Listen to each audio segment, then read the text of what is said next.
Meni je bilo veoma drago kad sam upao gospodina Stanka Trifunovića pre 20 godina kada su počela ova iskopavanja arheološkog nalazišta u Čurugu.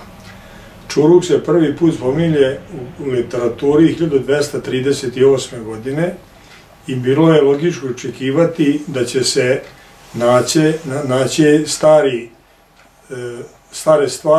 stari predmeti koje su studenti arheologije vredno radili i ovog puta hoću da im se zahvalim svim generacijama koji su bili ovde na ovim iskopavanjima u Čurugu i doprineli da se i Čurug kao jedno najstarije naselje u ovom delu ravnice pojavi i na karti arheoloških istraživanja.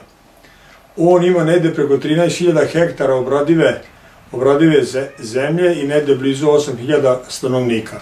Ono što je nešto posebno velika karakteristika za Čurug u stvari i nema.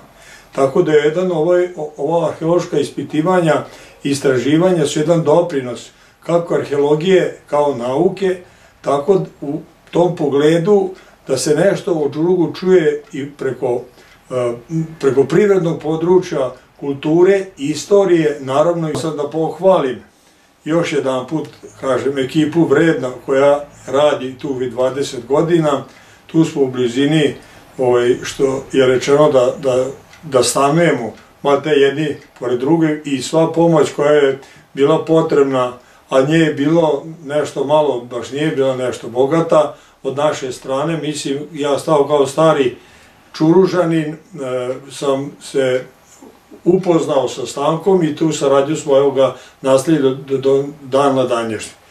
Ja mislim da delim mišljenje većina broja stanovnika Čuruga da se jedna arheološka postavka nađe i u Čurugu. Mi u Čurugu treba da obezbedimo mesto, prostor, gde će se naravno i mlade generacije vaspitavati, učiti istoriju, kulturu mnogih naroda koji su ovde prolazili, kao što su bili Kelti, tursko-mongolska plemena, Avari, Lambardini, Avazi i tako dalje i tako dalje.